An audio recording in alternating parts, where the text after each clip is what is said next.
Buenos días.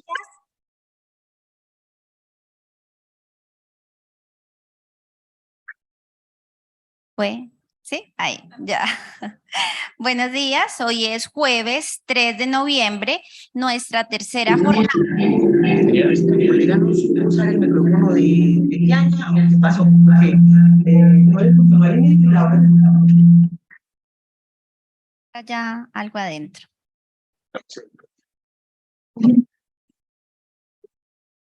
Ahí, sigue esto. Bueno, situaciones técnicas. Bueno. Buenos días, bienvenidos y bienvenidas a este tercer espacio de reflexión y aprendizaje del 10º Coloquio Nacional y 7º Internacional de Metodología de la Investigación en Ciencias Sociales y Educación. Para la jornada que inicia hoy, contaremos con 2 franjas horarias.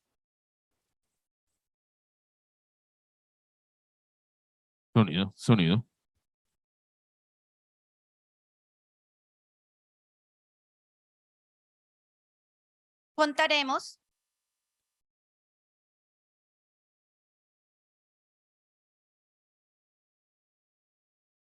Contaremos con 2 franjas horarias, la mañana y la tarde. Durante la primera tendremos una conferencia central y en la segunda franja tendremos nuestro tercer panel de conferencias en cada uno de los auditorios. En este momento daremos apertura a la conferencia por invitación titulada Análisis de coyuntura y generación de nuevo conocimiento.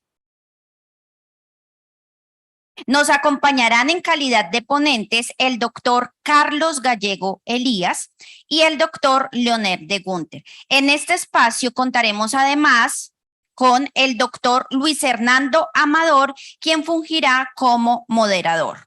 El doctor Amador es docente investigador, es el director del Departamento de Pedagogía y Mediaciones Tecnológicas de la Universidad del Tolima y coordinador de la red de posgrados en Educación y Ciencias Sociales.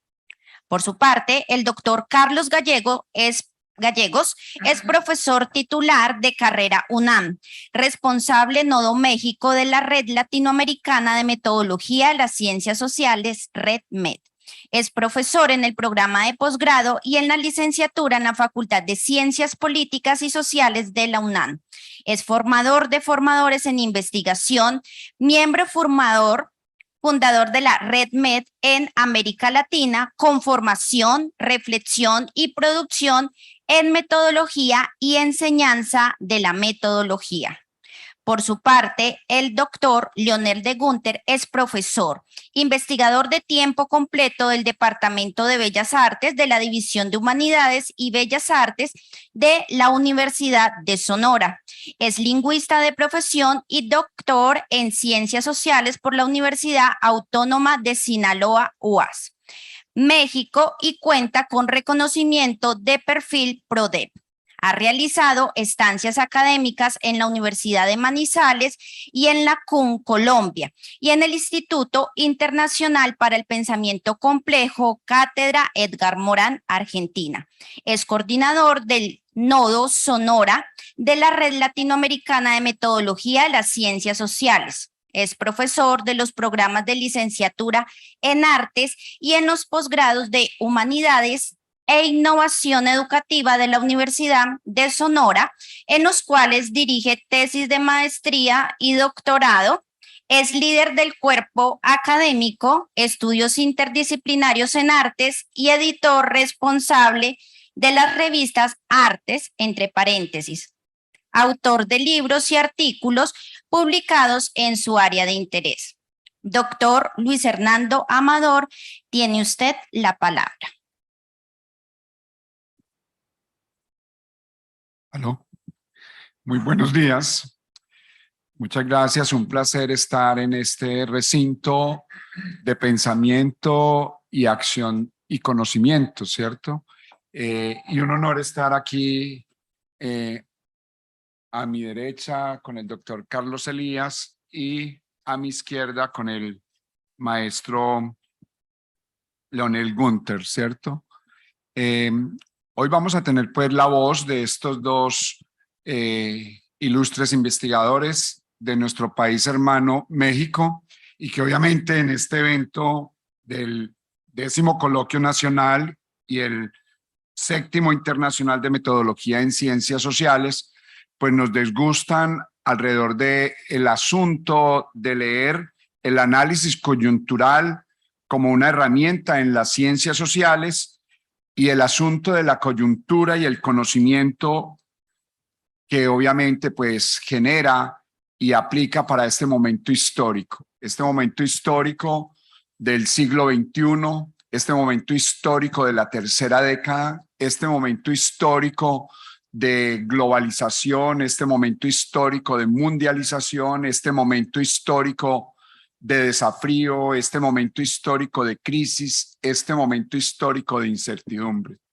O sea, pues que el asunto en esta mañana fría del Gran Llano colombiano nos va a poner en escena desde esa universidad, la UNAM, y desde ese Departamento de Bellas Artes de la Universidad Sonora, con una apuesta de lectura a la realidad de estos tiempos presentes. Estimados maestros, pues la metodología es escucharlos y luego ubicar la reflexión del auditorio y obviamente dejar algunas apuestas para este magno diente. Muchas gracias a los organizadores, bienvenidos todos a esta mañana, y vamos a dar la voz en primera instancia al maestro Carlos Gallegos Elías. Doctor, su auditorio. Gracias. Muchas gracias. Desde luego, en primer lugar, quiero agradecer a nombre de los colegas que venimos de la UNAM la recepción tan gentil que hemos tenido en Unimeta. Creo que ha sido una excepcional recepción, un tratamiento con una enorme deferencia que agradecemos profundamente. Una cuestión que nos preocupa en la red y que es tema prácticamente de todas las reuniones de la red es cómo explicar lo que ocurre en el mundo. Porque lo que nos encontramos y encontramos con muchísima frecuencia, y todavía ayer lo oí, es una reflexión sobre las ciencias sociales que va mucho más en el sentido de una descripción de los problemas. Una descripción muy prolija, muy detallada, muy cuidada, el uso de herramientas incluso muy desarrolladas, muy sofisticadas para explicar la realidad, pero que no explican la realidad.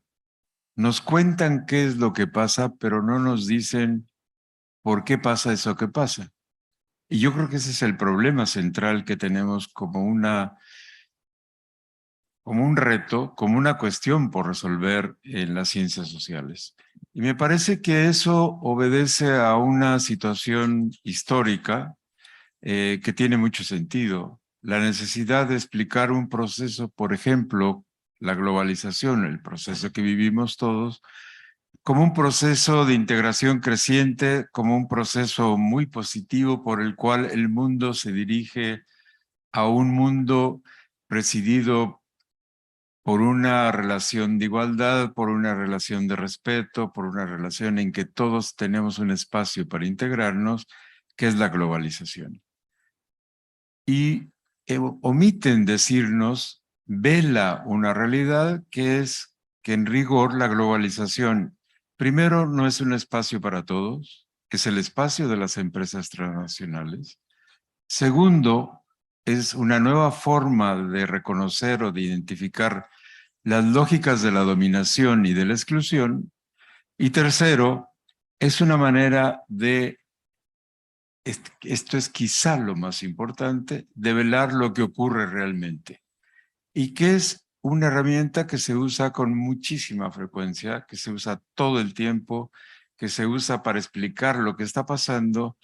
Y la idea de esta presentación es explicar a grandes líneas qué es lo que entiendo que es el análisis coyuntural, que me parece que es una herramienta que podemos recuperar y que debíamos recuperar para tratar de entender la realidad, y que con frecuencia dejamos de usarla, con mucha frecuencia la dejamos de lado, claro, porque es mucho más compleja explicarlo, y la dejamos de lado por usar herramientas muy elaboradas, sobre todo en cuestiones de estadística, herramientas de medición, para suponer que explicamos una realidad, pero es una realidad que es un poco también lo que ayer yo me di cuenta, pasa exactamente igual que en todas nuestras instituciones. Es una realidad que lo que busca es velar la realidad y lo que busca es contarnos lo que parece verse y lo que quieren que veamos. Y entonces, en la segunda parte del trabajo, trataré de presentar un ejemplo con la guerra en Ucrania. Bueno, dicho esto, creo que lo más importante sería plantear que este desarrollo del mundo es un proceso en una constante transformación que pone en evidencia algo que se viene dando desde hace un tiempo, que es las limitaciones explicativas y la obsolescencia, la falta de validez, el desgaste de los paradigmas que nos sirvieron y nos sirvieron mucho como una guía para entender y explicar la realidad social, política y económica que vivimos hoy, lo cual es evidente cuando lo usamos para intentar explicar qué es lo que está pasando hoy. Y ciertamente lo que está pasando hoy no puede ser explicado desde las herramientas que usábamos hasta hoy, porque estamos encontrando muchísimas cuestiones nuevas, distintas, en todos los ámbitos del mundo. Estamos encontrando algo que era impensable hace muy poco tiempo me refiero en la historia del mundo, que es pensar, por ejemplo, en una revolución indígena exitosa, y nosotros en América tenemos un ejemplo de eso. En pensar en el ascenso de una derecha cerril, brutal, de una torpeza inaudita, que tenemos un ejemplo terrible, porque el resultado de las elecciones en Brasil es terrible, porque nos está mostrando un país profundamente dividido y la emergencia de una derecha muy poderosa que prácticamente logra la mitad de los resultados de la elección. Es una elección que hace muy poco nos damos cuenta que las encuestadoras daban por descontado, por márgenes muy amplios, a un candidato tan popular como Lula.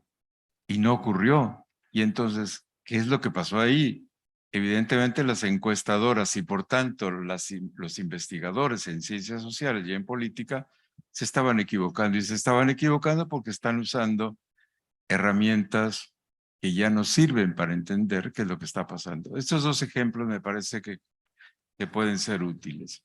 Y bueno, y así podríamos ir sucesivamente por todo lo que está ocurriendo en América Latina, y creo que ahí tendríamos que plantearnos que lo que tenemos que preguntarnos y nos reta como un problema para el pensamiento es cómo explicamos una realidad que está en constante transformación. La realidad se está moviendo y nosotros no. La realidad está en constante transformación y entonces el reto fundamental es cómo logramos aprender lo que se está moviendo, cómo logramos aprender lo que al mismo tiempo que está dado se está dando. Es decir, está ahí, pero además pero además está haciendo, se está transformando, está vivo.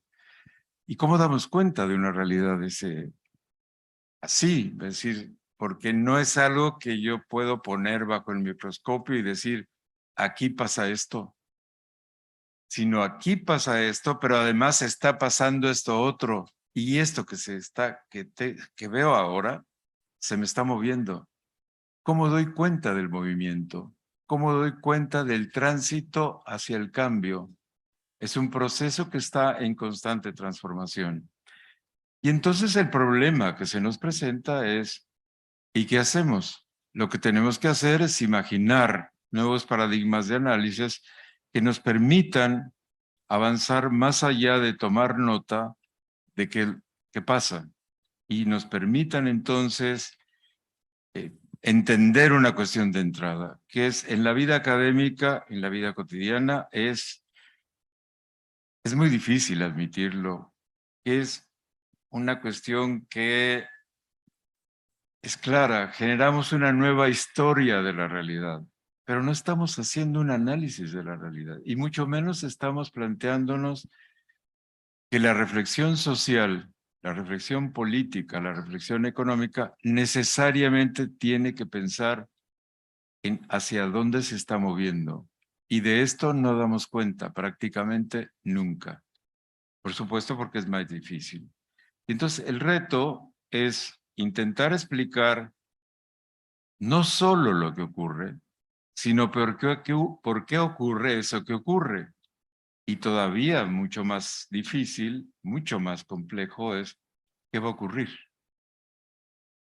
Y me pregunto, por lo menos en el campo donde yo trabajo en ciencias sociales, donde trabajamos quienes estamos aquí, eso plantea un problema que es, a lo mejor es duro plantearlo. Si no podemos hacerlo, entonces ¿para qué hacemos? ¿Para qué hacemos lo que hacemos? ¿Para qué sirve lo que hacemos? ¿Para qué nos planteamos los problemas? Si no podemos prever qué es lo que puede ocurrir y por lo tanto pensar en los futuros posibles y por lo tanto intentar diseñar una manera de ir hacia un futuro deseable, que me parece que sería una de las tareas fundamentales de la reflexión social.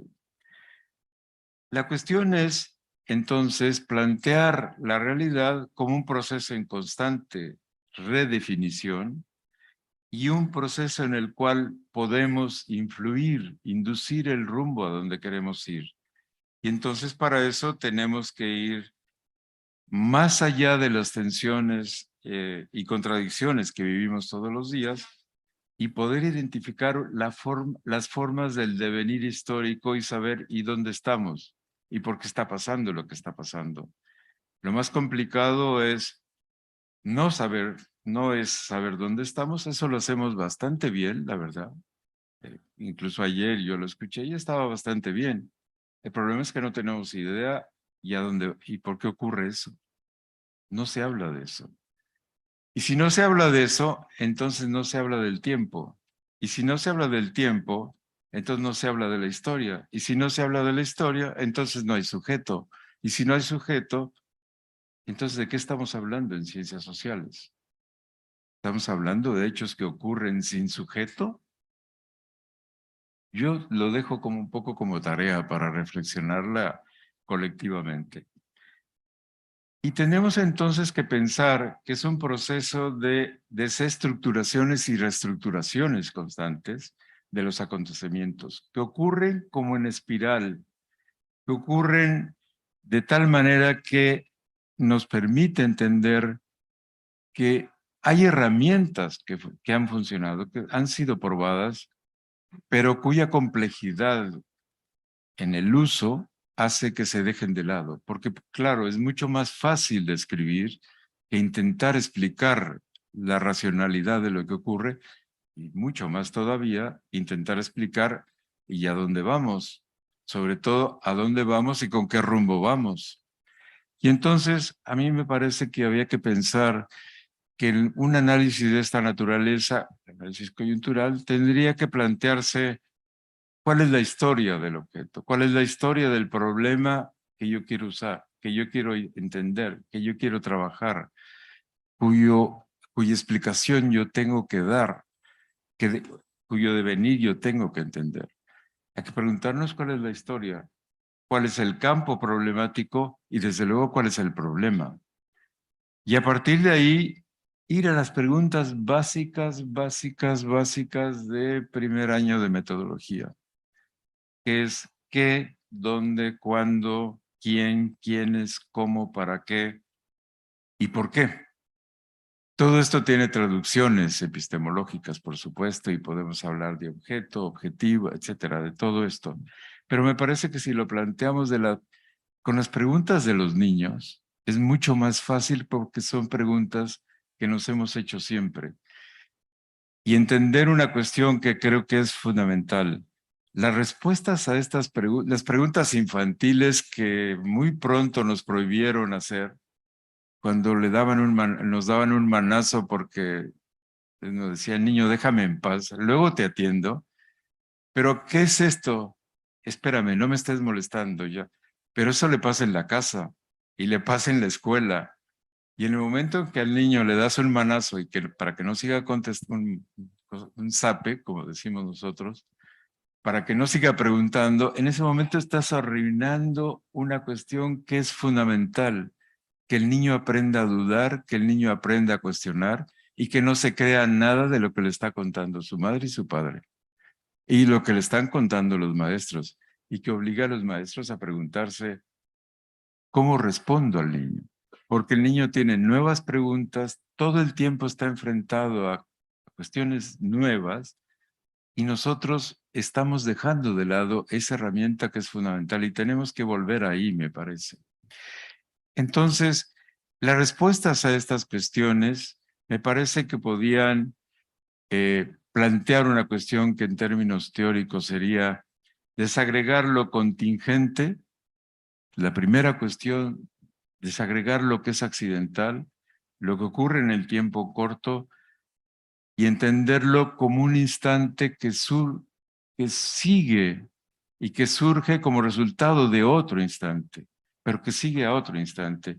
Y entender que la historia es una sucesión de coyunturas donde caben todas las direcciones posibles y tendremos que ser capaces de preguntarnos cuáles son las direcciones que puede tomar este proceso en el que yo trabajo. Porque de nuevo, insisto mucho en esto, lo que nosotros investigamos, las ciencias sociales, la política, la economía, la educación, los campos en los que trabajamos, son procesos que están en constante cambio. Y solo si lo pensamos en un análisis en donde el acercamiento sea con una visión transcoyuntural, podremos entenderlo. El gran desafío que yo planteaba, el gran desafío para las ciencias sociales, es cómo entendemos lo que estamos viendo como un proceso en constante transformación, abierto a todas las posibilidades, entre ellas a una constante recomposición de las fuerzas y a una posibilidad constante de la cual podemos dar cuenta hoy, una posibilidad constante de involuciones en el tiempo, de involuciones en la lógica de la arquitectura social. Y estas involuciones que estamos viviendo hoy por todos lados. Europa es un buen ejemplo de lo que ocurre ahora. En América tenemos muy buenos ejemplos de involuciones que uno no esperaría nunca. Y que entonces tenemos un problema. Está evidentemente una investigación o una reflexión sobre las elecciones en Brasil. Jamás se nos hubiera ocurrido no pensar que era Lula quien saldría adelante y que saldría además de una manera holgada. Y ocurrió que no. Ocurrió que nunca vimos lo que estaba ahí, porque no queríamos verlo. Y entonces yo creo que este problema es un problema que tenemos por todos lados. Europa también está en el mismo camino que nosotros. Entonces la pregunta es, ¿y qué nos está pasando? ¿Qué nos está pasando en las ciencias sociales que no vimos venir a Meloni? Y entonces, claro, porque no me gusta Meloni, pero ahí está y no lo podemos negar. Y hay ejemplos peores que Meloni. Meloni es de avanzada junto a otras joyas de la familia que están sobre todo en lo que fue la parte soviética, digamos, lo que queda de la parte soviética, que uno jamás imaginaría los resultados que ha habido. Un Orbán no se lo deseo a nadie, o un polaco no se lo deseo a nadie. No sé ni cómo se pronuncia el nombre del primer ministro, pero bueno, un personaje de esa naturaleza es para no deseárselo a nadie. Entonces, bueno, ahí tenemos una cuestión que tenemos que enfrentar, y la manera de enfrentarlo me parece es pensar que hay herramientas en la investigación social que no son muy útiles para eso. No sé si iría al ejemplo o quieres tú continuar y luego voy al ejemplo? Puede parecer, sí. Sí. Sí, bueno, pues muy buenos días a todas y a todos. Primero que nada, me siento obligado a agradecer este espacio que nos han brindado, la gentileza de las autoridades, a Gloria Clemencia, sobre todo por esa disposición y ese espacio que nos abre para participar acá, a la institución UNIMED por esta recepción que nos ha tenido durante estos días y que ha sido, ¿no? Va a ser inolvidable para nosotros. Bueno, no nos habíamos puesto de acuerdo para el tema, pero ha sido muy curioso comenzar a platicar con mi querido maestro Carlos el posicionamiento que él tenía sobre el análisis de contingencia.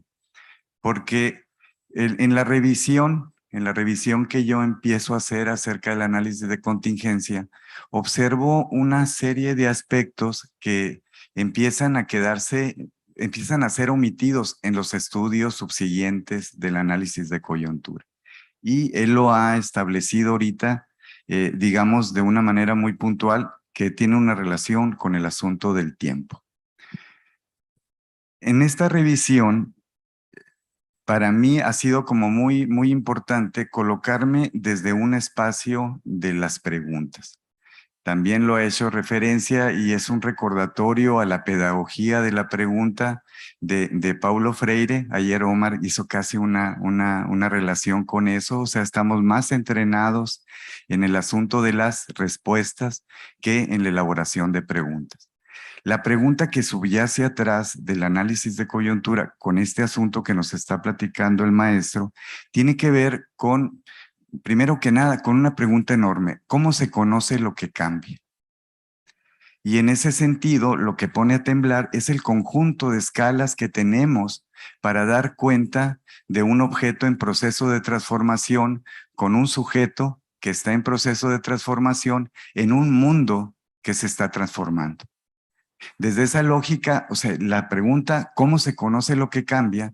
Tendría que ver con reescalar, ¿no? Construir nuevas escalas para el conocimiento del cambio y la novedad.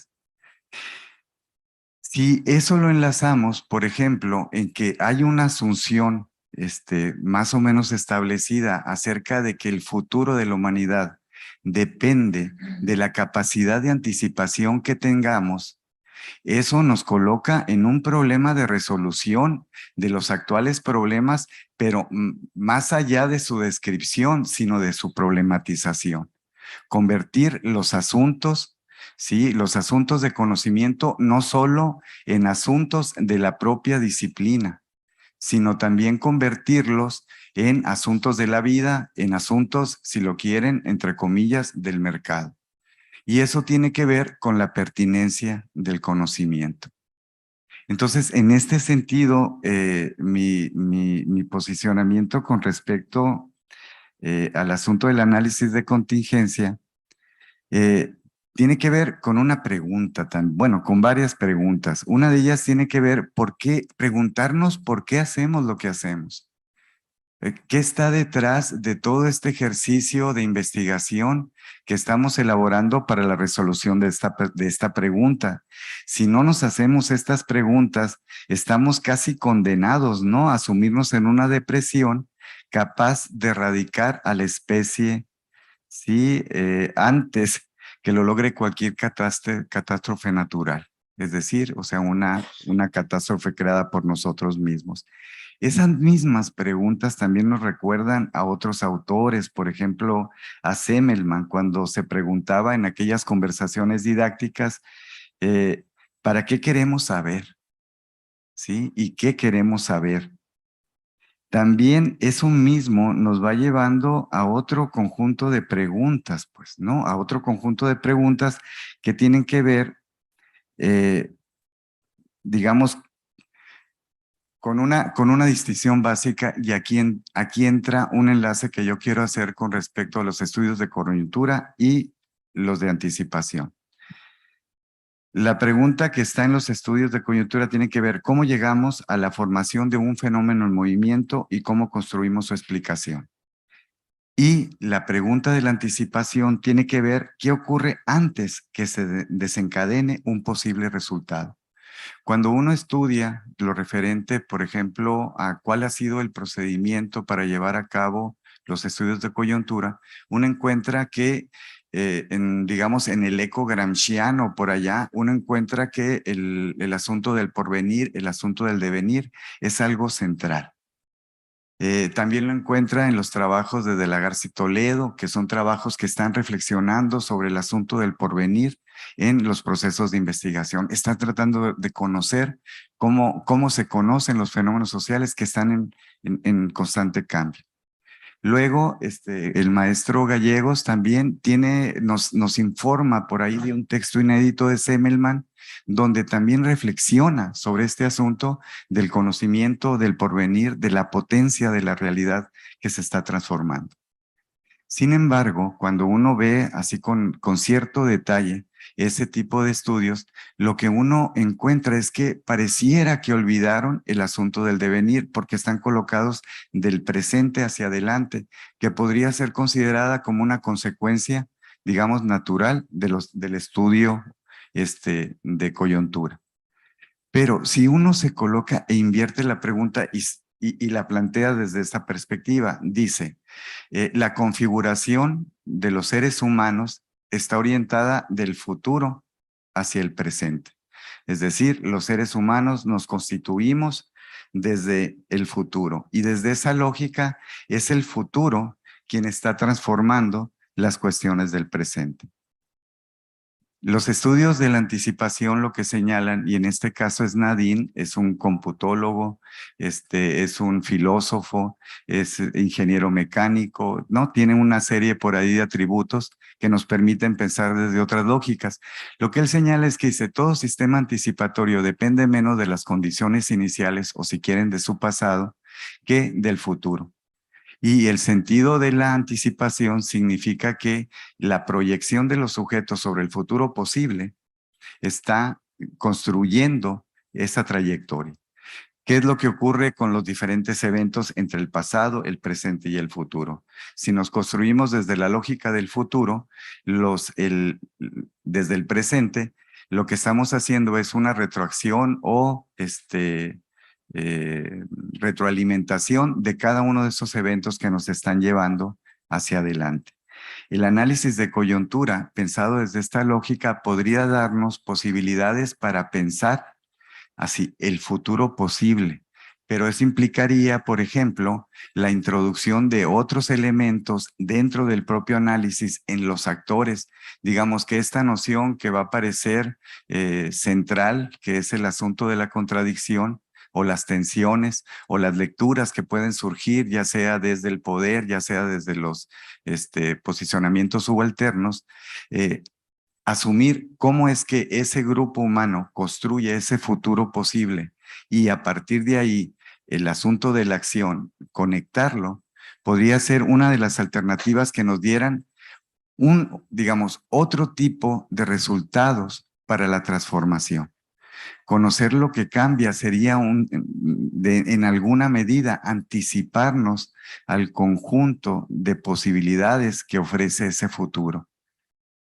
Esto, digamos, es algo así que uno ha ido construyendo a partir del propio análisis de la coyuntura y que nos puede ofrecer alternativas para pensar, alternativas para la acción. Voy a citar a dos autores. Uno es Roger Ciurana, de la Cátedra Itinerante de Edgar Morin, y vean el señalamiento que hace. La complejidad comienza a aparecer cuando uno se plantea la pregunta por el sentido de la historia y se da cuenta que el único sentido de la historia es el que se va construyendo conforme hacemos historia. Y la empato con una cita de Nadine. Los seres humanos se constituyen a sí mismos en la anticipación de algo. Una vida mejor, el amor de los hijos, la educación que queremos.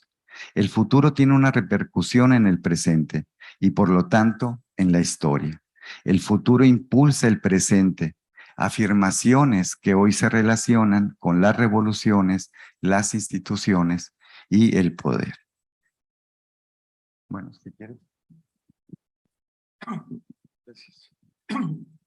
Bueno, yo continuaría recuperando esta idea que me parece muy importante. Intentaré poner un ejemplo concreto de lo que estamos hablando. Intentaré un ejercicio que contenga los elementos que supongo pueden explicar las cosas. Y usaré un ejemplo que está en la mente de todos, supongo, que es la guerra en Ucrania. Y ahí trataré de explicarla en términos... No.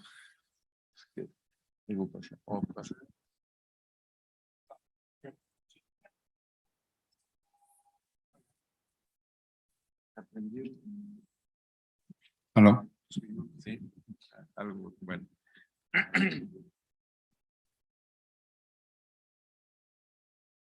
Sí, ya. Bueno. ¿Ya puedo continuar? Sí. Prendieron ahí un micrófono. Bueno. Bueno, entonces continuamos. A lo que me refería es que intentaré explicar con un ejemplo estas ideas. Que creo que tienen que ver precisamente con el problema inician en la construcción del tiempo y la construcción del sujeto histórico. Nosotros estamos ahora asistiendo a una situación excepcional digamos, al cierre de un siglo muy corto, el siglo pasado, y el nacimiento muy pronto de un nuevo siglo.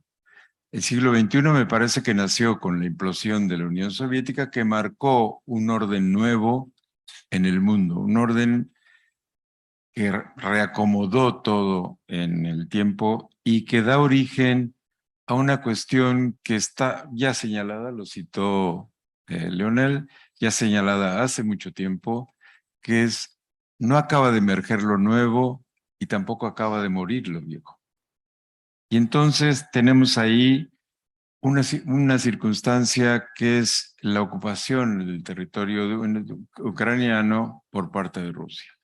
Y ahí tenemos una oportunidad excepcional para tratar de entender la lógica de la historia y para tratar de entender cómo nos estamos acercando a ese fenómeno. Y entonces, este hecho que marca el nacimiento del siglo XXI, me parece, no es una noticia. La invasión rusa en Ucrania no es una noticia y no puede explicarse como una noticia, tal como nos la presentan todos los días en todos los noticieros que oímos, y que en este control mediático que existe, además con una intencionalidad clarísima de velar la realidad. Lo que tenemos frente a nosotros es una coyuntura histórica que está marcando el nacimiento del nuevo siglo y que me parece que es un hecho que podemos explicarlo y debemos explicarlo e ir más allá de la retórica mediática, de la propaganda, de los intereses, de las ideologías, ir más allá de esa otra guerra que se libra en los medios, que se libra en función de un imaginario que justifica un discurso y un modo de actuar determinado. Una guerra en nombre de la democracia, una democracia que huele profundamente a petróleo, una democracia que huele profundamente a gas, una democracia que huele profundamente a la destrucción de un enemigo en gestación, la Unión Europea. Y esto evidentemente es un proyecto planteado y solamente hay que oír lo que dice Nuland, que es una joya, esa mujer es una joya porque dice todo sin más y hay que seguirla porque todo lo que dice lo dice y lo dice desnuda. Entonces cuando plantea Europa y lo que sigue, mejor no lo repito porque es bastante ofensivo. o no sé si aquí es ofensivo, pero es por lo menos un detritus, para decirlo cordialmente. Y entonces lo que ella dice, Europa, no, eso es un detritus, no hay nada que hacer ahí. Y entonces, pues por supuesto que no les importa, y por supuesto que no les interesa. Y entonces, ¿a qué nos obliga un planteamiento de esos? Es ir más allá de esto y entender cuáles son las lógicas que están jugando en el proceso. Es decir, y preguntarnos cuál es la historia, volver a las preguntas que planteaba al inicio, y por qué llegamos hasta aquí, cuándo y cómo inició el proceso que desembocó en la invasión. Y esto solo se sabe con la historia. Y evidentemente la historia no empezó hace poco, no empezó hace unos meses, empezó hace 30 años. Empezó con la implosión de la Unión Soviética y esto se tradujo necesariamente en una recomposición del mundo, que al principio parecía que lo que había era un nuevo reparto del mundo, en lo que habría en ese momento, lo que se había planteado en ese momento, es que todo siempre habría, no hubo. Habría una recomposición del mundo en donde habría un respeto para un orden internacional, el orden internacional en que salíamos de la Segunda Guerra Mundial, y habría un escrupuloso cuidado, incluso se habló de esto, en que Estados Unidos se mantendría en los límites del espacio que se había conquistado y lo que quedaba de la Unión Soviética, Rusia, se mantendría en los límites de lo que se había planteado. Y que habría un espacio de amortiguamiento de todo esto. Nada de eso ocurrió.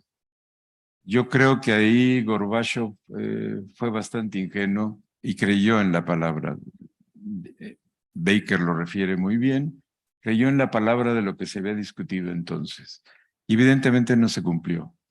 Estados Unidos aprovechó la condición de debilidad extrema en la que había quedado Rusia después de la Gran Guerra Patria, 24 millones de muertos, un territorio devastado absolutamente que hoy vuelve a ser planteado, y no estoy hablando de memoria, hoy vuelve a ser planteado. Ursula von Leyen, que es la presidenta de la Unión Europea, ha dicho: arrasaremos la estructura industrial rusa, lo dijo, y vean los noticieros y eso yo lo vi en la Deutsche Welle, y dijo: desmontaremos fábrica por fábrica de lo que queda de Rusia.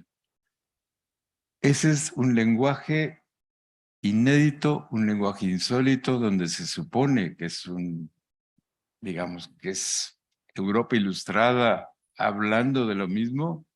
Yo creo que ahí hay un discurso, una lógica de extrema derecha de la peor manera imaginable. Es decir, es de la manera que ustedes quieran llamarlo, pero es exactamente la misma lógica de la invasión a la Unión Soviética y que llevó a la batalla de Stalingrado. Es exactamente lo mismo. Entonces, el problema que tenemos es que frente a una realidad en la que los países que pertenecían al Pacto de Varsovia fueron integrados poco a poco a un sistema europeo, comillas, al sistema de la OTAN, al sistema de defensa de la democracia, entonces tenemos ahí un problema muy serio. ¿Cómo entendemos una realidad si no entendemos este hecho? Porque esta guerra no empezó con la entrada de Rusia ahora. Esta guerra empezó entonces.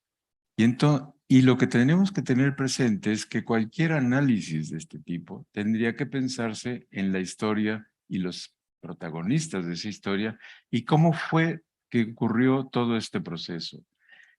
Esta sucesión de acontecimientos creo que se planteó a partir de ese momento, pero es un momento en el que nunca dejó de haber una actitud bélica de Estados Unidos. Hay que recordar qué fue lo que hizo la OTAN contra lo la debilidad de Yugoslavia.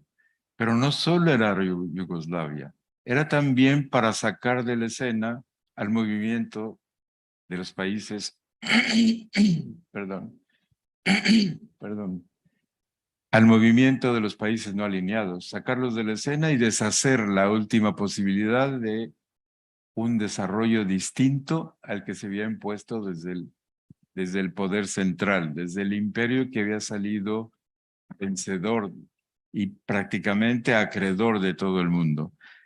Y entonces empezó de nuevo otra guerra, y fue la guerra de los Balcanes, el desmembramiento de lo que fue el territorio yugoslavo, que fue invadido por la OTAN y otra vez bombardeaban en Europa. Y fue la OTAN la primera que bombardeó Europa de nuevo. Entonces, este tipo de cosas me parece que tendríamos que tenerlo en cuenta para no irnos con la idea de que lo que está en juego es la defensa. Es mucho más amplio, pues, pero no quiero abusar del tiempo, pero está por escrito. Lo que tenemos frente a nosotros entonces es una OTAN, o sea, Estados Unidos, acompañado fielmente por sus aliados europeos, aliados entre comillas, que han hecho de España, por ejemplo, el portaaviones más importante de la OTAN, de Estados Unidos en Europa, e inician el otro gran ejercicio de guerra, en el cual se lleva también a Europa a que sirva como cómplice en el proceso, que es la guerra en Afganistán, la guerra en Irán, la guerra en Libia, todo esto sucesivamente y por supuesto para llevar la democracia occidental a Europa, digo a Asia, para llevar la democracia occidental a África, para llevar la democracia occidental a Libia, para librarlos de los tiranos y de paso quedarnos con el petróleo. De nuevo, como hoy, todo esto con un enorme olor a petróleo. Como hoy la guerra en Irak huele al petróleo del fracking que les están vendiendo en Europa con 40% más caro de lo que tenían antes. Entonces, me parece que todos estos elementos tendrían que ser tomados en cuenta y tendríamos que plantearnos la pregunta es, ¿realmente podemos pensar que la OTAN es un organismo internacional? ¿O es la punta de lanza de un imperio que está tratando de mantenerse en lo único que le queda como una enorme fortaleza, que es la fuerza militar? Entonces, ¿de qué se trata? Se trata de una recomposición del mundo para asegurar la permanencia de una moneda como moneda de reserva. Me parece que ahí todos estos elementos tendríamos que pensarlo si no están planteando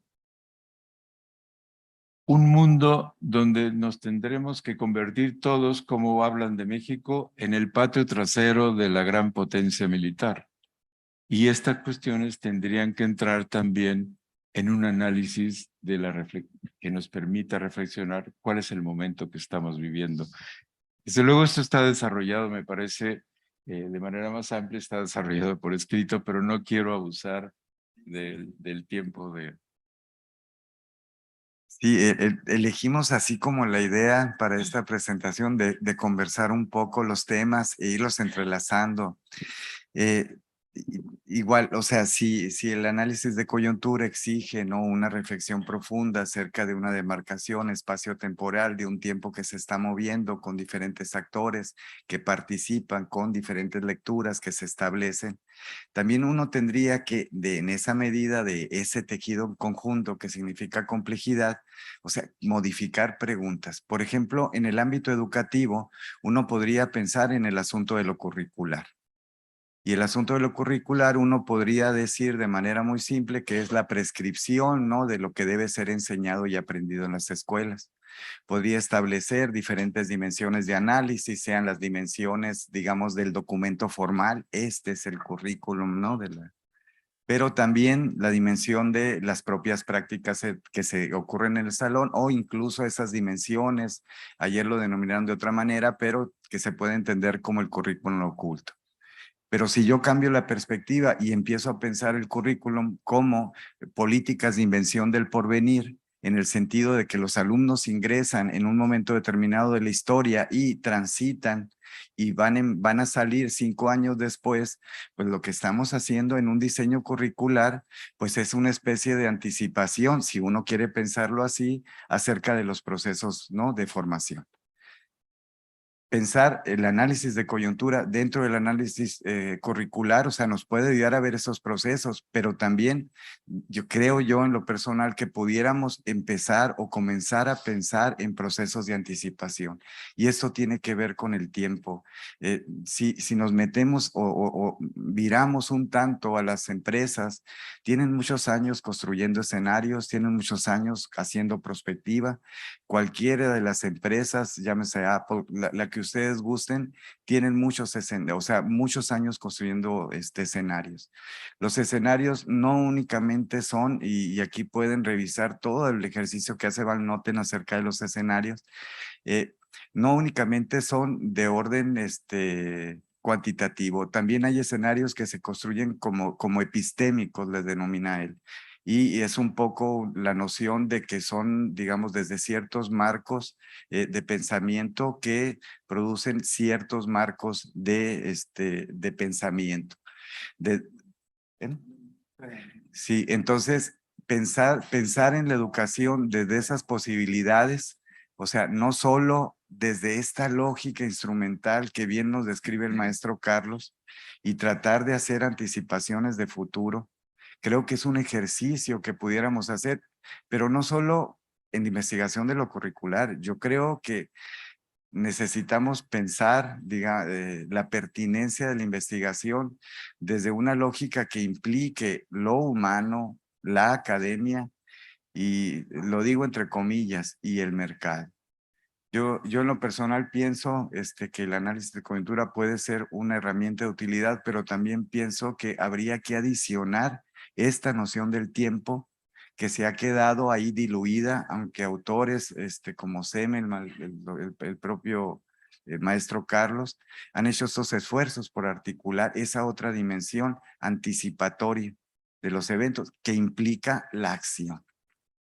Sí, entonces, bueno, yo por aquí lo dejo, maestro.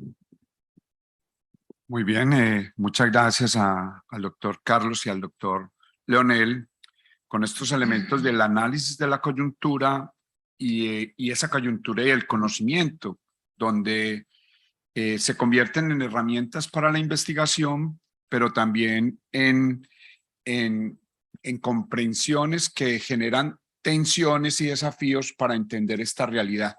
Obviamente dejan unos elementos de comprender el porvenir humano, los elementos de la anticipación, pero pensarnos también en esos procesos de anticipación.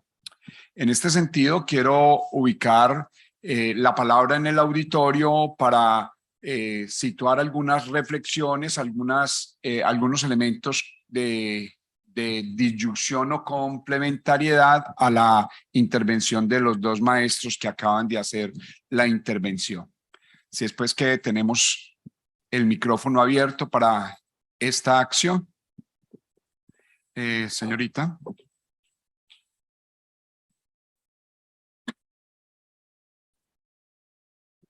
Muchas gracias a los maestros Carlos y Leonel por la exposición compartida, ha sido muy interesante. Yo desde luego ya me lo traía Leonel a mi formación, ¿no? a mi trabajo, que yo trabajo con la formación de maestros, y mientras hablábamos ustedes yo pensaba en cómo esto se traduce, ¿no?, en mi práctica docente. Porque una cosa, como decía el maestro Carlos, es describir la realidad y simplemente esperar, observar cómo progresa, y otra cosa es intervenir en la realidad deseando que el futuro se transforme en una dirección, ¿no? Mi pregunta sería con relación a, humildemente lo planteo, ¿no?, a mi posibilidad de creación de un futuro posible deseable. Me explico, claro, porque yo cuando anticipo el futuro y deseo intervenir en este futuro es desde esta perspectiva de quién soy, esta mujer situada en el mundo con unas aspiraciones limitadas a mis posibilidades, ¿no? Quiero pensar que soy una mujer del presente, pero no dejo de darme cuenta de que también soy del pasado, porque el presente pues se mueve más rápido de lo que yo soy capaz de acompañar. ¿Y quién soy yo entonces para proyectar este futuro deseable sobre lo de mis alumnos, ¿no? ¿Cómo salgo entonces de esta paradoja, ¿no? De en qué dirección proyecto a mis alumnos?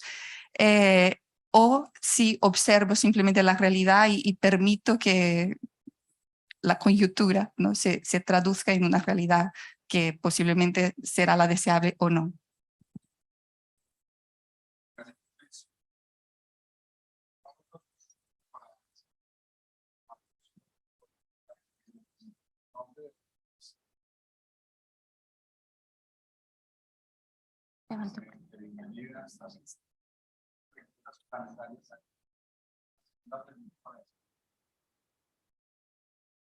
Buenos días. Sí, realmente me interesa mucho la intervención que hace el profesor Leonel con respecto a la invención sobre los procesos de educación. Me resulta muy pertinente y acojo con beneplácito la intención que trae. Sin embargo, remitiéndome al doctor Carlos, me resulta también interesante la perspectiva que tiene usted de ver la situación en Ucrania. Obviamente, usted lo dice muy claramente, huele a petróleo. Yo lo percibo más bien como que huele a economía. Es una economía global sobre la cual se están sustentando todos estos elementos estos elementos bélicos que están en este momento en esta aldea global. Pero en ese mismo orden de ideas y remitiéndome también al ejercicio de ver cómo Ursula von der Leyen pues, pretende acabar con la economía, ella y todos sus, entre comillas, secuaces pretenden acabar con la economía de Rusia, la cual no se está acabando, de hecho está creciendo, pues resulta interesante ver más bien cómo la economía alemana sí se está desboronando. Y la economía alemana, que es el motor industrial de Europa, se está desboronando. Entonces, como dice usted, pareciera que en Europa están almorzando con el enemigo que es Estados Unidos, encabezado por Joe Biden y todos sus, vuelvo y repito, secuaces. En ese orden de ideas, el triunfo de Lula da Silva gesta una proyección diferente en Latinoamérica. Es decir, tenemos en este momento históricamente un gran número de presidentes que si no son de izquierda, son de centro izquierda. Eso apuntaría a que el futuro de Latinoamérica empieza a verse con otros ojos y quizás hasta como respuesta para la señorita y acompañándome de la inquietud que tiene usted, profesor Leonel, ¿no será que es hora de que en estos escenarios académicos empecemos a configurar una visión, una proyección, una invención, como lo llama usted, de educación con respecto a nuestros muchachos en el aula de clase? Porque se deslumbra un Latinoamérica con altas posibilidades de emerger del yugo imperialista. Y en ese orden de ideas, ¿qué deberíamos educar? Esa es la pregunta.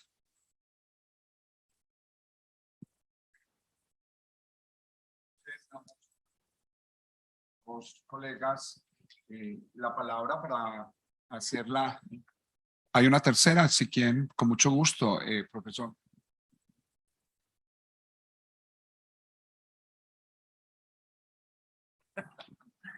Muy buenos días para todos y todas los que nos encontramos en el auditorio. Gracias, profesor Carlos, gracias, profesor Leonel, y gracias, profesor Hernando, por la presentación. Yo soy docente de aula, ¿sí? Y me encuentro siempre en la tesitura de cómo compartir, pero sobre todo siempre me planteo cómo crear con los chicos la explicación sobre el fenómeno de lo social. Porque es una cosa ambigua, profusa, discreta, que se conjugan muchas cosas allí de por medio. Yo epistemológicamente siempre me he planteado no postularme como el que orienta, sino construyamos juntos, para que desde las realidades contextuales vamos emergiendo situaciones gradualmente en explicación y en profundidad. Cuando me empiezo los diálogos con los estudiantes, siempre me encuentro que ellos, bueno, mis estudiantes son de secundaria, la media sería bachillerato, sí, sería el bachillerato. tienen tres concepciones claramente marcadas sobre los hechos sociales. Dicotomía, es algo claro, buenos y malos, ¿sí? Y la historia está marcada por buenos y malos, ¿sí? Otro concepto, la relación causa-efecto la ven como una denominación causal de la explicación relacional. Causa-efecto, causa-efecto. Cuando se les incluye el concepto de intenciones económicas, como que no lo conectan con esta realidad. Pero si le damos un poquito más la explicación e intentamos ver intereses, petróleo y otro más, cómo conjugar esa explicación tan polimórfica allí que les permita, ahora sí, en profusión de perspectiva, darle sentido orientativo, el sentido transformativo. Entonces mi cuestión es, ¿cómo llegar a tensar, cómo llegar a rasgar y cómo llegar a seguir transformando la misma explicación? Porque es una cosa ontológicamente muy confusa, porque no sabemos cómo pasar de un nivel de la dicotomía a un nivel de complejidad, ¿sí? Entonces yo siempre me debato y bueno, ¿cuáles son los insumos? ¿Cuáles son las herramientas? ¿Cuáles son esos dispositivos de clip, de transformación que permitan seguir explicándonos y seguirnos preguntando muchas veces la realidad? Porque a veces también caemos en el simplismo metodológico, que con una explicación queremos acabar todo. Entonces, como la realidad hay que construirla, reconstruirla y volverla a construir, pues ¿cuáles serían como esos dispositivos, herramientas para seguir conjugando estas acciones? Muchas gracias.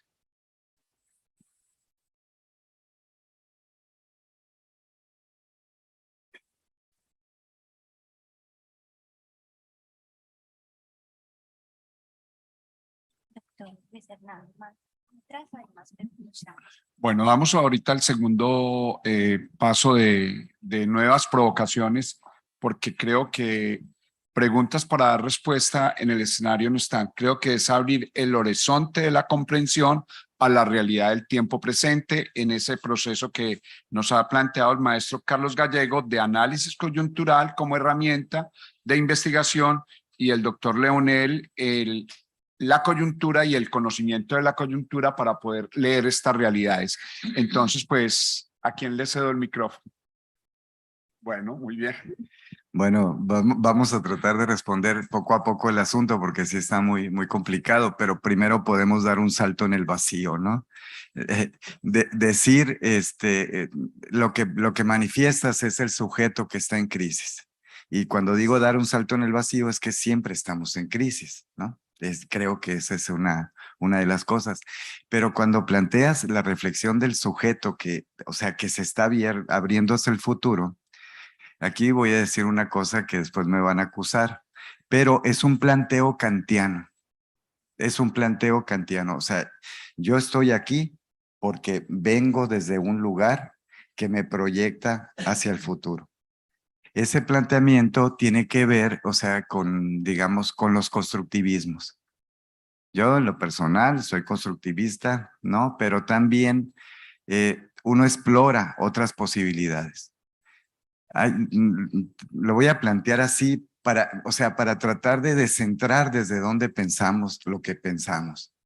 Si yo me muevo de los constructivismos y me desplazo hacia los nuevos realismos y me coloco con un sujeto que se llama Quentin Meillassoux, sí, vamos a encontrar algo que se llama el paso de baile correlacional. ¿Y qué significa eso? O sea, es una crítica muy fuerte al asunto kantiano con respecto a que para poder pensar algo tiene que existir el sujeto que lo piense. Entonces, no hay posibilidad de salir de esa correlación. Y las maneras para pensar lo que pensamos, creo que lo hemos visto mucho a través de la historia, tiene que ver en quién construye la mejor correlación posible, sea a través del lenguaje, se conoce muy bien el giro lingüístico o todos los giros que están por ahí. Entonces, la posibilidad de acá, o sea, de pensar desde estas otras lógicas es, bueno, ¿cómo es que estamos, desde dónde estamos pensando, desde dónde me pienso yo con relación, digamos, a esta colocación que no me doy cuenta? Yo por ejemplo, hablo del obstáculo epistemológico de Bachelard, pero lo hago con un ejemplo muy sencillito, ¿no? se puede definir como todo ese conjunto de conocimientos que me impiden la adquisición de un nuevo conocimiento. Entonces, el obstáculo epistemológico tiene que ver con ese conocimiento que yo poseo que no me permite, ¿no?, adquirir un nuevo conocimiento. Sí, entonces desde esa lógica, o sea, movernos sobre otras lógicas para pensar, Quentin Meillassoux, Marcus Gabriel, Harman y Mauricio Ferraris, sí, están dentro de esas otras lógicas, digamos como que están reconstruyendo las posibilidades de pensar. Una de las preguntas que plantea Meillassoux dice, ¿qué ocurre, por ejemplo, con el fenómeno del Big Bang? O sea, ¿qué pasa con esa clase de fenómenos cuando no había sujetos, ¿no?, que los pensaran? Y eso, o sea, se llama la ancestralidad, ¿no? Entonces, ese tipo de cuestiones, al menos, o sea, conocerlas, nos descentran o nos invitan a repensar o a replantear esto que estabas planteando, maestro, tú. O sea, ¿cómo estamos pensando ese conjunto? O sea, únicamente pensamos las dicotomías. Me estoy desplazando por allá en este salto en el vacío con la pregunta que hacía el maestro acerca del conjunto de categorías que usamos para pensar. Cuando tenemos así el conjunto, digamos, de posibilidades para pensar algo, es lo que nos permite abrir las dimensiones de los conceptos. Los conceptos, o sea, acuérdense, son bordes, son límites para pensar, o sea, nos ayudan. Bueno, son útiles para pensar, pero también son bordes para el pensamiento. Y ese es Hannah Arendt, o sea, cómo yo estoy pensando, desde dónde estoy pensando y cómo estoy interpretando ese conjunto de conceptos de que dispongo para pensar, ¿sí? Entonces, yo creo que el gran trabajo es como descentrarnos, pues, y vuelvo, ¿no?, a la pregunta. Yo creo que todos los sujetos ahorita somos sujetos en proceso de transformación, en un mundo en proceso de transformación. Y la pregunta se vuelve enorme. ¿Cómo asignamos valores bajo esas circunstancias? ¿Dónde los fundo? ¿Los fundo dónde? En la sociología, en la sociología. ¿Dónde encuentro el fundamento, ¿no?, para eso? ¿Sí? Entonces, yo dije que era una especie de salto en el vacío, pero la invitación es como, bueno, estoy pensando de esta manera, también hay que ver cuál es el canon de lectura que uno mismo tiene y qué facilidades tendría para virar sobre otros cánones de lectura que, o sea, que nos invitan a esto, ¿no? Como a pensar desde otras lógicas, ¿no? Y creo que, bueno, este sería el asunto entre las dos preguntas. Maestro, ¿usted le toca? Sí.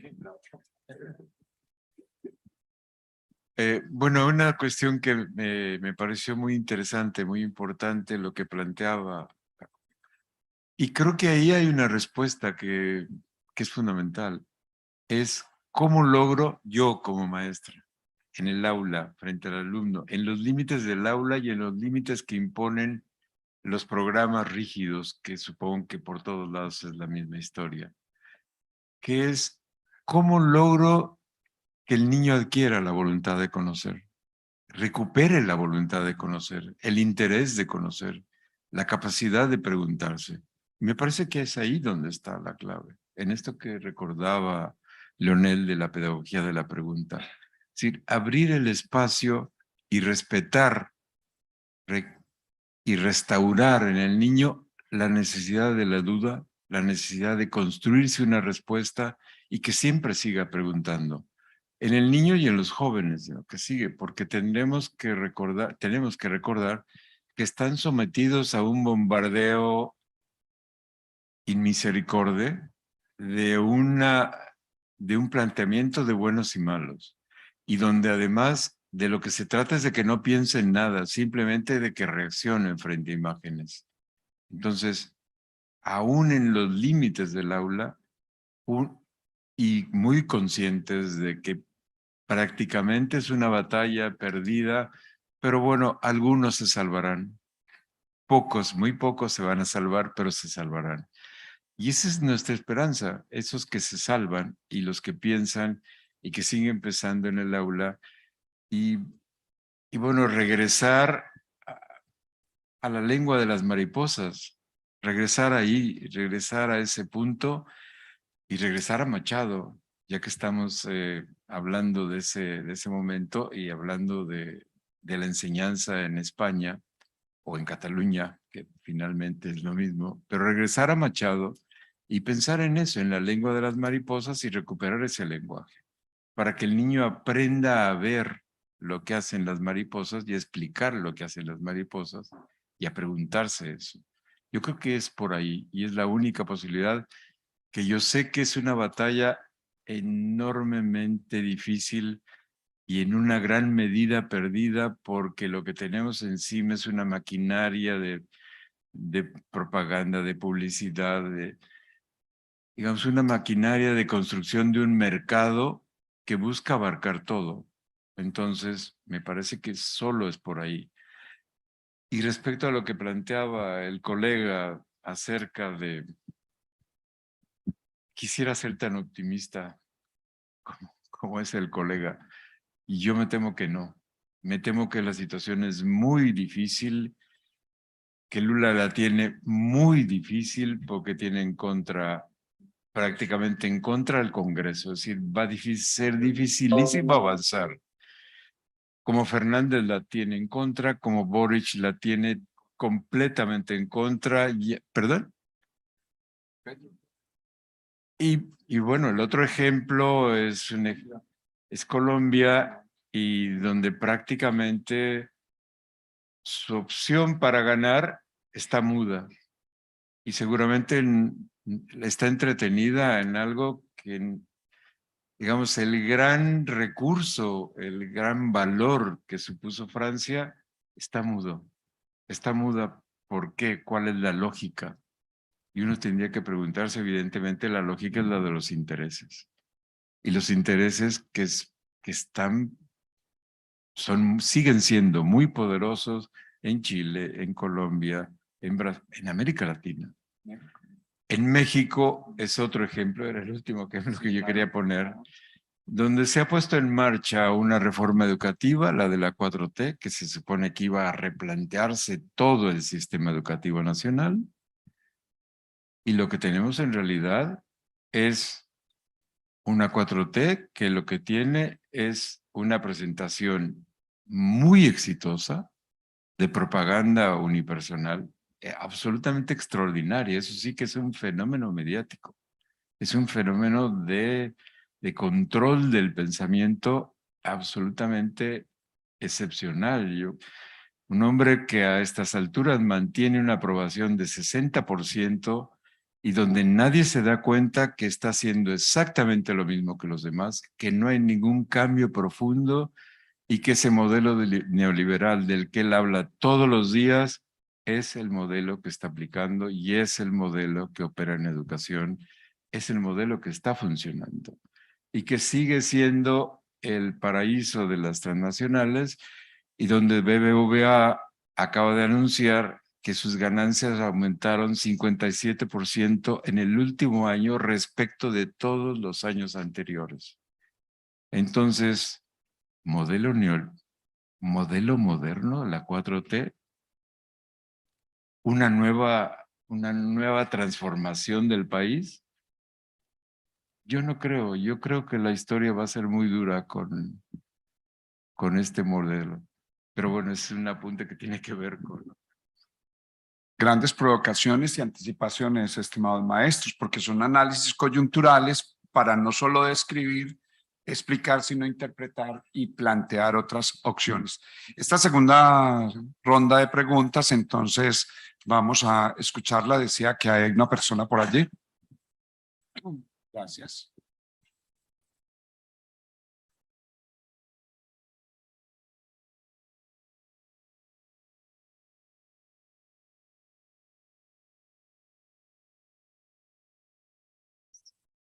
Buenos días. La pregunta va dirigida hacia la memoria y el aprendizaje que se tiene en el medio de las coyunturas. Y el ejemplo que cito es lo más reciente que vivimos todos a nivel mundial y es la pandemia. Pareciera que la pandemia nos dejó muchas lecciones, a nivel económico, a nivel político, a nivel social, a nivel global en cuanto al medio ambiente y sobre todo en educación. Sin embargo, en lo recorrido que llevo después de la pospandemia, pareciera que la cantidad de muertes que hubo, pareciera que la cantidad de aprendizajes y reflexiones que hicimos en medio de esa pandemia ya hubieran sido olvidadas. Y el actuar y el pensar de los jóvenes, de los adultos, al interior de las escuelas, al interior del autocuidado, ya hubiera perdido ese aprendizaje. Entonces la pregunta va dirigida hacia esa preocupación de la memoria de lo que nos deja las circunstancias que finalmente parecen pasajeras. Gracias.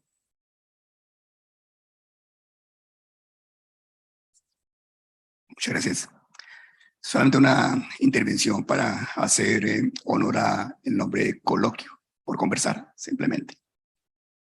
Yo siento que en el discurso que se plantea acá y en los que se circulan en general, aparecen dicotomías, aparecen determinismos entre el discurso, no estoy diciendo que ustedes lo tengan, pero aparecen también en complementariedad, complejidad, caos. Entonces uno dice, allí hay dos perspectivas distintas, si se quiere, dos maneras distintas de pensar. ¿Qué podría llevarnos a una pregunta? La pregunta sería, ¿no es fundamental el pensar para poder llegar a comprender lo que está por venir o lo que está ocurriendo? Y en ese sentido, el elemento de coyuntura no tiene cierto rasgo de determinismo en cuanto que la coyuntura podría, en ciertos lenguajes, estar relacionada con estructura. Y entonces aparecen también allí dicotomías, coyuntura, estructura, que ya pareciera han sido en alguna forma superados en el discurso, para ser asumidos desde procesualidad, acontecimiento, lo acontecimental justamente, que podría eventualmente reemplazar el elemento de la coyuntura.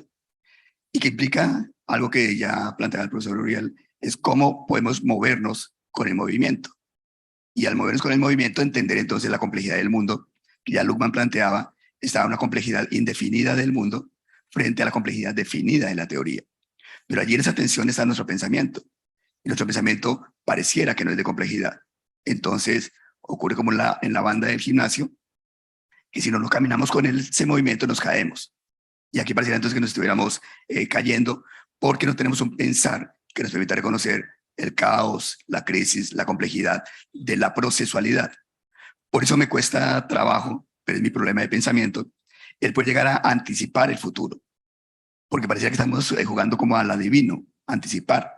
Cuando lo que no podría llegar es a llegar a describir, comprender, interpretar el momento presente para tratar de el momento presente, que es procesualidad también en el tiempo pasado, presente, futuro, ¿sí? En conjunción, poderlo ir pensando.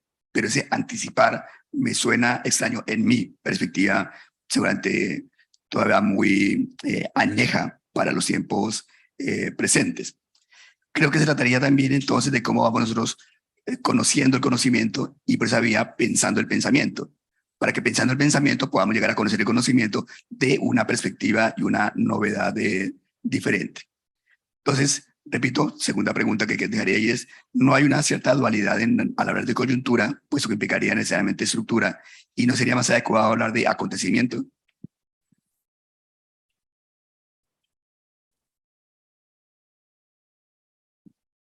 Hola, muchas gracias. Felicidades por todas estas aportaciones. Vamos llenando la mochila de contenidos, de reflexiones, de preguntas y con relación a lo que se ha comentado en este coloquio. Yo trabajo con alumnos de segundo de los estudios de Pedagogía y Educación Social en la clase de Política y Gestión Educativa y cambié, ¿no?, mi manera de trabajar cuando un día dije a los alumnos, bueno, pregunten. Y dijeron, no nos han enseñado a preguntar, ¿no? Y a partir de ahí entendí que no debo explicar una ley, sino que vamos a analizar por qué hay esa ley, por qué hay ese sistema educativo, por qué tenemos un gobierno con una ideología o con otra, a ese análisis a que se referían, ¿no?, en la mesa de hoy, y eso pues me enriqueció, es una reflexión, ¿no? Y a partir de ahí, ¿no?, vas hacia atrás, vamos al pasado. ¿Por dónde, por qué sistema han pasado nuestros estudiantes? Pues han pasado por un sistema que no les han enseñado a interpretar las leyes, a entenderlas y toda la parte económica tampoco. Son dos de las áreas de conocimiento básicos, ¿no? Para analizar, para reflexionar, y eso no está en nuestros sistemas educativos, ¿no?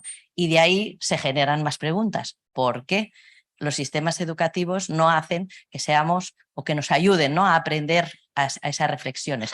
No es gratuito que los sistemas educativos en muchos países no nos aporten o enseñen a reflexionar y a analizar, ¿no? De esa perspectiva más crítica lo que sucede, ¿no? Porque no entendemos las leyes, porque tú lees una ley y la tienes que leer muchas veces para saber exactamente qué puedes hacer, cómo puedes adherirte o qué significa, ¿no? Lo que es en ese mensaje, ¿no? Y por tanto, pues gracias, porque vamos a seguir trabajando en ese análisis, reflexiones y que se sigan creando esas cuestiones para buscar las respuestas. Gracias.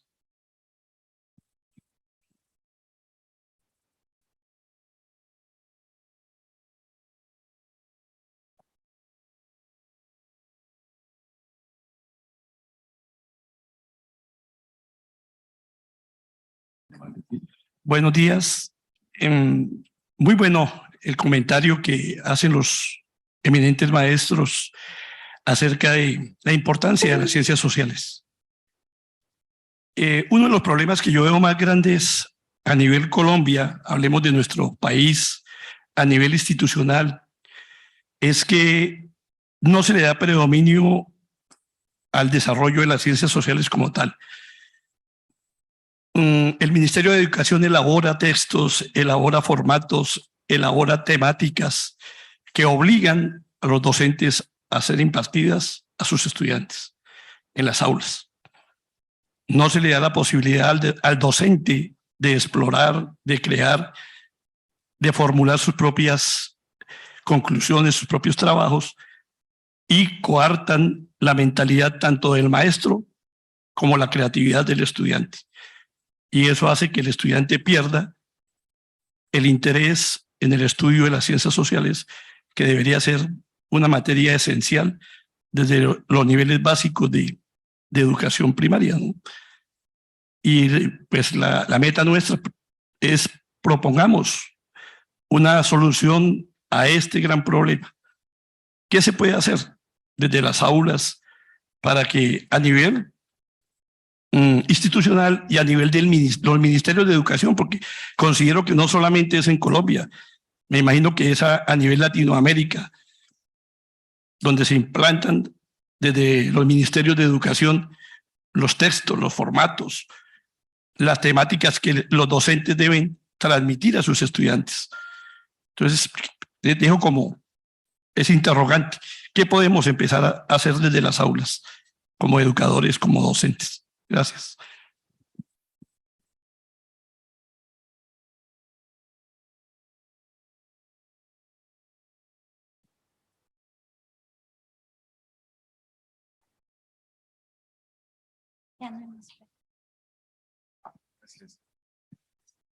Bueno, iniciaría por el último planteamiento que empata con el primero, además, absolutamente. Yo sigo creyendo que la transformación tiene que empezar por nosotros porque al final somos también responsables y en una enorme medida porque lo único que estamos haciendo es funcionando, y ahí repito un clásico en la materia, funcionando como correos de transmisión, simplemente, de transmisión de la dominación. Y esto no es un eslogan, esto es una realidad. Cuando yo digo es que no tengo ninguna otra posibilidad más que hacer tal cosa, yo me estoy mintiendo a mí mismo. Yo me estoy mintiendo porque evidentemente el aula queda como un espacio donde es muy difícil que los ministerios puedan intervenir. Y a mí me parece que habría que pensar en recuperar e imaginar de qué manera lo puedo hacer. Yo apuntaba con la colega que me parece que es esencial que aprendamos a respetar la duda, la necesidad de saber y estimular la voluntad de conocer. Estimular otra vez al niño que reprimimos cuando le dijimos déjame en paz, déjame atender otra cosa, cállate, no me estés molestando, después lo veo, y no seas inoportuno, vete a jugar. prende la televisión o prende tal o cual, prende tu Dispositivo electrónico. tal o y pon la película que quieres. Así que el niño se convierta otra vez en un apéndice de un modelo de control que evidentemente tiene una racionalidad, porque la Secretaría de Educación en Colombia es Caracol. La Secretaría de Educación en México es Televisa y TV Azteca. No es el ministerio. Es ahí donde están siendo educados. Y es terrible porque para distraer al niño, pues la Secretaría de Educación es todas las herramientas y lo que hay para usar los dispositivos. Ahí es donde está. Los niños se están formando ahí con toda esa basura, no en la escuela. Y entonces el espacio que tiene el profesor es un espacio enormemente limitado por las condiciones no de la educación, sino del mercado. Entonces, tenemos que entender que estamos ahí. Y me parece que aún así, en el aula, la responsabilidad esencial sigue siendo la de nosotros. Y tenemos que saber y aprender a estimular eso y aprender nosotros mismos a preguntarnos qué puedo hacer en eso y descubrir lo que descubrió la maestra, la colega, que lo acaba de decir que yo creo que es fundamental. Descubrió que lo que les interesa es preguntar y que lo que les interesa es saber, bueno, ir por ahí, aprovechar esa necesidad de saber que no tienen todos, pero que algunos tendrán y tendremos que irnos por ahí y ser muy conscientes de que tenemos un espacio muy acotado para actuar. La escuela es un espacio acotado y sitiado por todos lados. Me parece que es la única manera que yo pienso que podríamos funcionar. Sí. Sí, yo ahorita recordé que hay dos libritos por ahí que se llama La televisión es una mala maestra, ¿no? Y por ahí si quieren escribir algo sobre eso hay que darle una revisada. Yo nada más me voy a referir a las últimas preguntas que hizo el maestro sobre el asunto de la anticipación. De pronto uno piensa que, o sea, que es como esa esferita, ¿no? Mágica donde estaríamos anticipando un futuro posible. La idea básica es que los seres humanos se configuran, ¿no? En el presente desde desde lo que yo pienso acerca de la formación, desde lo que yo pienso acerca de alguna de las cuestiones. Entonces, no estoy leyendo el futuro, estoy construyendo, el futuro afecta el presente en el proceso de construcción, ¿no? Esa es la primera. La segunda cuestión que también me vale la pena pensarla es esta idea del pensamiento dialógico, ¿no? Tener una idea, y esto lo dice la cognición también, tener una idea, tener la contraria y poder operar. Cuando yo revisaba, ¿no?, los estudios que hay acerca del análisis de coyuntura, yo veía que se había quedado como desfasada la noción de temporalidad y de proyección de futuro. Y estaba leída como una consecuencia que también se puede leer como una consecuencia desde el presente. Esto es los resultados que obtenemos y podemos proyectar una acción. Entonces, en esa lectura del análisis de coyuntura decía yo, oye, yo creo que es posible pensar la anticipación del futuro porque lo que se está tratando de construir desde el análisis de la coyuntura es el futuro posible. Entonces, por ahí yo veía la posibilidad de introducir otro mecanismo dentro del análisis que pudiera yo explorar en los actores, ¿no? Esa posibilidad, cómo están proyectando su presente, ¿no? Sí, en el futuro, cómo están pensando el cambio. Y por esa razón, y fue algo fortuito, debo decirlo. O sea, fue algo fortuito porque cuando no nos pusimos de acuerdo, sí, en este conversatorio y emergió la posibilidad de construir en conjunto, ¿no? Pero bueno, esas cosas están ahí. Yo creo que la flexibilidad de uno es pensar una cosa, pensar lo contrario y poder operar. Sí, muchas gracias. Muchas gracias entonces a nuestros dos provocadores de la mañana en torno a este análisis de coyuntura, en torno a estos desafíos y retos que nos convoca y obviamente esa necesidad y esa voluntad de conocer y poder comprender este presente que obviamente es un nuevo acontecer, pero también es una posibilidad y quizás la crisis de estos nuevos acontecimientos. Muchas gracias, muy amables a ustedes por su atención.